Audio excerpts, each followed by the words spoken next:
Hey, everybody, and we are live today with office hours on Halloween. I realized while we were, thank goodness for Olivia and her spookiness, I realized I probably should have been in costume for this, but thanks for joining us today.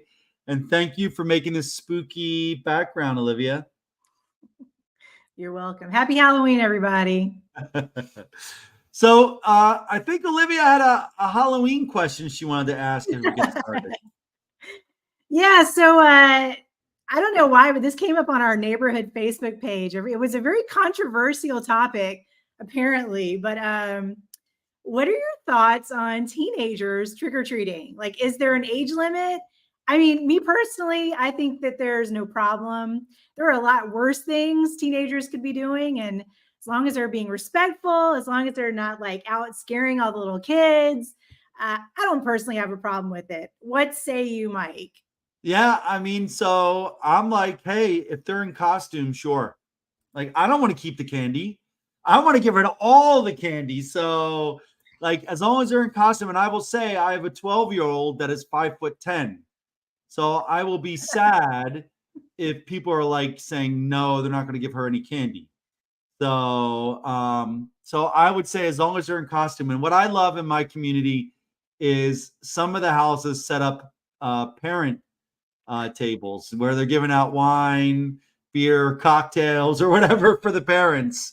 And the parents do not need to be in costume if they're accompanying children. So, but my big thing is if you're going to take the effort and put on a costume, go get some candy. That's what do you think, Olivia? Here, here. No, Okay, I mean, yeah, it sounds like you say as long as there's a costume involved, the candy is right a free for all. there Yeah, you go. That's the key. good deal. And really, let's go down to this. Who really wants to have leftover candy? Not at my age. I might as well just stick it places, right? Like it doesn't go away. So I put a bucket out front of my house. I say, take two. There's one of those motion sensors with an axe thing, like lady that says, get back, that I turn off. Otherwise, some kid's going to get chopped on the head with a little plastic axe. But, and then I come back and I hope it's gone. So, Right. so no, but thank you and happy Halloween, everybody. Thank you for joining us today. It's going to be an expedited episode today because I've got kids getting released early from school. We've got to get costumes together. We got to get everything set up for the big night ahead of us. And, as a parent, how many more years of this do I have before they're too cool for Halloween? Right? That goes into it as well. At what age do kids no longer want to go out trick-or-treating is the question. So drop that in the comments if you have an answer. But let's talk about two topics today. The first one I just want to hit on day 4 of our skill bridge opportunities at Defense Logistics Agency. And so you may have seen it over the last 3 days. I've done a post each day about the opportunities we have for DoD skill bridge internships at Defense Logistics Agency, DLA, and it's part of the DLA J8, the DLA finance section.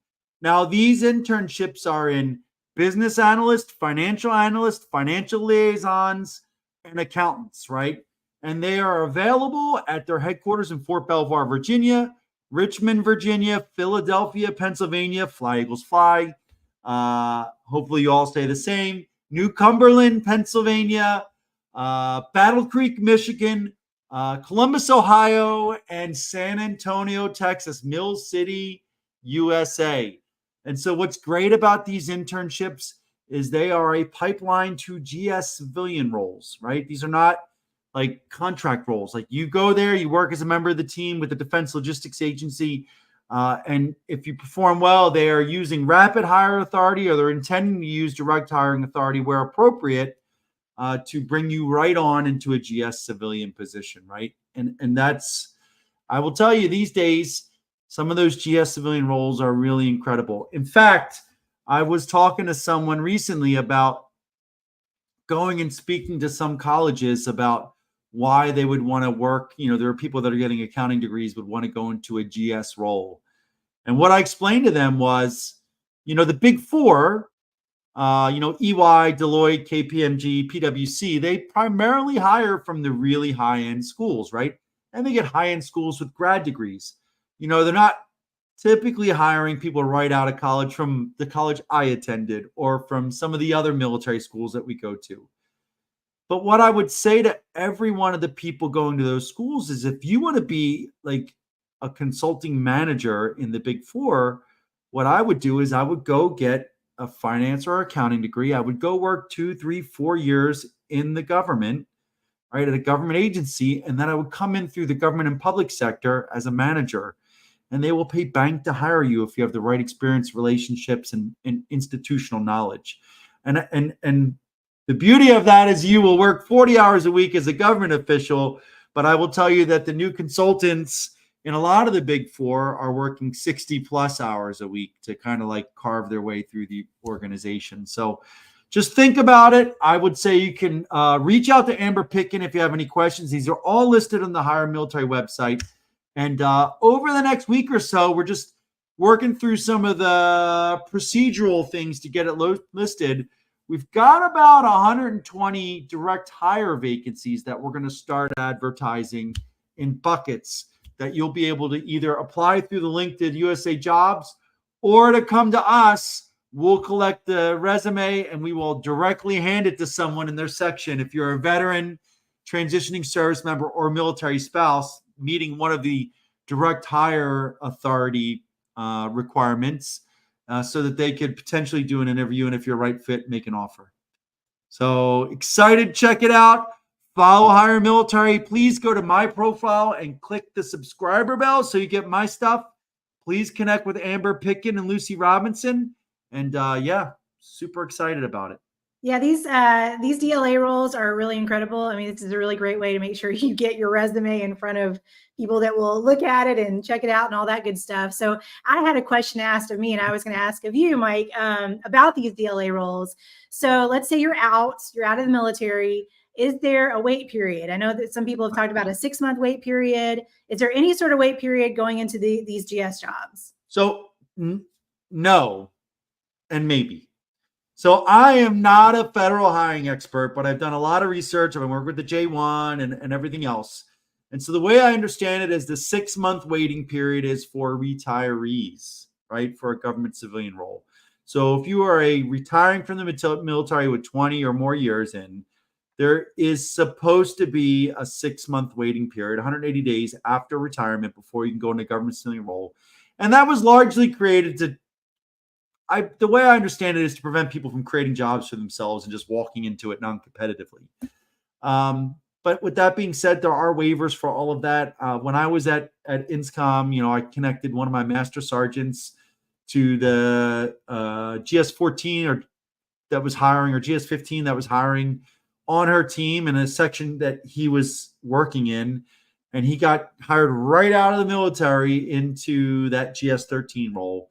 And it was a fantastic fit. Everybody was happy all around. They had to do a little bit of paperwork on it. But for the bulk of the transitioning service members, there is no 6-month waiting period. And I'll tell you, if you get to an organization, that's why SkillBridge is so great. If you get to an organization, you work as a member of their team for 4 months, like you really demonstrate your value. Somebody is going to poke to make sure that the HR team is using the authorities that are available to them to make sure that you have an offer at the end of your internship. And we're going to help track that as well. So really excited to try something really trend setting for our government agency. And we're ecstatic that the leadership of DLA Finance wanted to do this to really help them grow their organization through hiring veterans and military spouses. So awesome. Yeah, very cool. So really easy. Just go to hiremilitary.us. You'll find all the roles there. Super easy process. We've made it. So check it out. Real quick, Mike, let's see. Jonathan says, we were talking about costumes earlier. Sign me up. They are dressing up in Poland. Jonathan, are you dressing up so you can get some candy tonight? That's the question we all are asking. Milani says hello. She's going to see you live in January down there in Jacksonville, right? Yeah. She's with Veteran Service Brands, which is one of our sponsors. We are big fans of Veteran Service Brands. So thanks for saying hi, Milani. And let me just say, when I was down there last January, they blew me away. Veteran Service Brands, every franchise is run by a veteran. Every one of them. And Milani's a veteran as well. And if I recall correctly, she's a sergeant first class, or she was a sergeant first class in either the National Guard or the Reserve. Rock star, her and her husband, they are just killing it down there in the area. I remember talking to one of the franchise owners that said, I asked him how it was, and he was almost in tears in how working with VSB, Veteran Service Brands, he was doing the G-Force parking lot striping. He said it changed his life, like changed his life. And he was almost in tears. And I think we were only on our first drink, so that didn't even apply to anything. But I just had such a great few days with all the veterans there that are running the organization. They're doing such amazing things. They did make me paint one line, and I will tell you it was kind of straight. So, like, a lot of stuff can go wrong when painting it, but they have like this high-tech equipment, laser guided, like they showed us how you do everything. I watched it. I was in awe. I'm not a hands-on kind of construction or anything else like that, but like they knocked it out of the park. I love seeing the work they do. And if I was going to hire someone to refresh the lines, to paint a house or business, that's their paint core. If I was getting, Nick, our CEO, got his garage epoxy floors replaced. The Mach 1 brand did that. They actually showed me how the robots paint field ops, athletic marking. Like, they have all these great opportunities of things that are needed every day across the country. And I go down to it. Like, if I need to hire someone and I know there's a business that has an owner that's a veteran, that's where I'm going first. So, and I remember I was just talking to Jack Child yesterday, and he said, we don't have a franchise in New York. I'm like, you better get on that. So there are a lot of opportunities out there. Yeah. And that's another one. Head over to hiremilitary.us and you'll find those opportunities as well. So we are going to wrap this one up pretty quick, Mike. But before we do, we just have one question that we'd like your insights on. So you've talked about this before. You talk about qualifying people. Before you'll spend time on them. Please explain to us what that means exactly. Yep. So when I first started, really getting active on LinkedIn and teaching and advising, I would spend a lot of time. People would call me up and I'd spend an hour with them and I'd review their profile and talk about what they needed to do. And like, sometimes I'd make introductions and they wouldn't do any of it. Right? Like, they just wouldn't do it. I'm like, well, I just wasted an hour, right? Like, that's an hour of my time that I'm not spending with my kids. I'm not at the gym. I'm not working. I'm not earning revenue for the company. Like, I just wasted an hour. And that happened hundreds of times. And so I had to get to a point where, there's so much going on that I need to make sure that I'm being a good steward of the time that I'm spending on people. And so what I realized is that I would qualify the people that I'm going to spend time on, right? And that means that in our initial engagement, and it's habit now, if we chat, whether it's a quick phone call, whether it's, a back and forth on a message or whatever, I will give you something to do. I'll say, like, you should do this, right? If you come back to me and say, I did it, it was great, it's awesome, qualified, right? Someone that's willing to put in the work, someone that values my advice, my experience, my insight, they're going to put in the work. I can lean forward and I can help more. If you never come back to me or never do it, then I just saved myself a half hour, an hour investment because you did not value my advice or experience. And so it's not a negative. It's just saying, look, if you ever get to an engagement, an interaction with someone in industry, and I think we get a little stuck on this because we're used to intrusive leadership in the military, but in industry, if someone you know or don't know invests time on you and gives you advice, that is your path to the success. because all you have to do is follow their advice and come back to them and say you did it. And it was amazing. This is what I learned. And you create sponsors, not just mentors, sponsors. If I tell you to go read a book and you're like, you read the book and you come back with a couple excerpts, I don't know if you read Cliff Notes or not, but you come back and said, I did it. It was great. I learned XYZ. Boom. Like, I'm going to invest.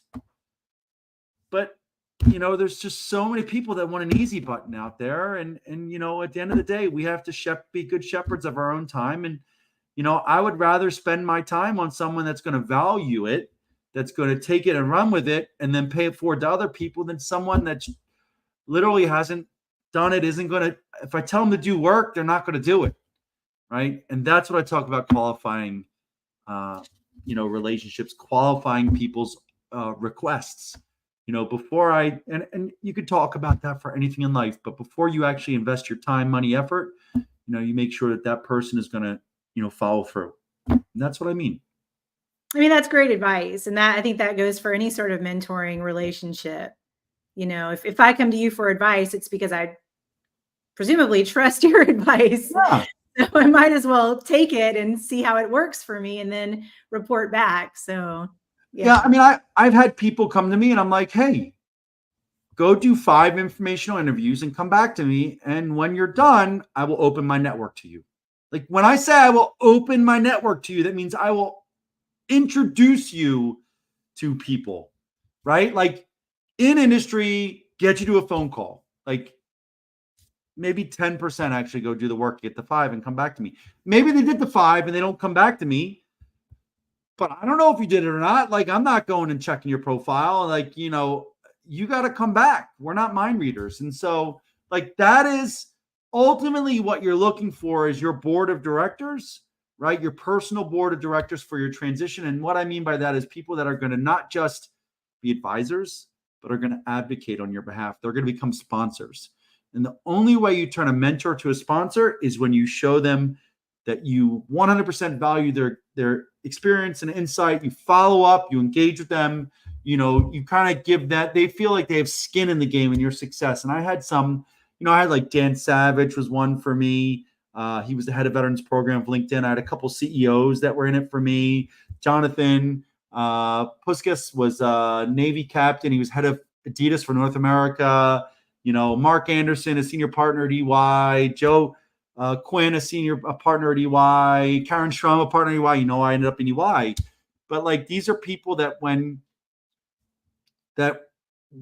I was transitioning, if something came up, I could call them and they would answer, or they would call me back as soon as they can. And these are people that were actively, like, if they saw an opportunity, they would say, hey, think about Mike. Like, what do you think about Mike? Or, hey, Mike, I saw this opportunity. Let me introduce you to someone. Those are the people that you got to find, and they've got to be in the right level, in the right location, the right industry to be able to advise you. And that comes from taking their advice, following up. So with that, costume time. Thank you all for joining us, and we will see you next week. Yes. See y'all next week. Happy Halloween.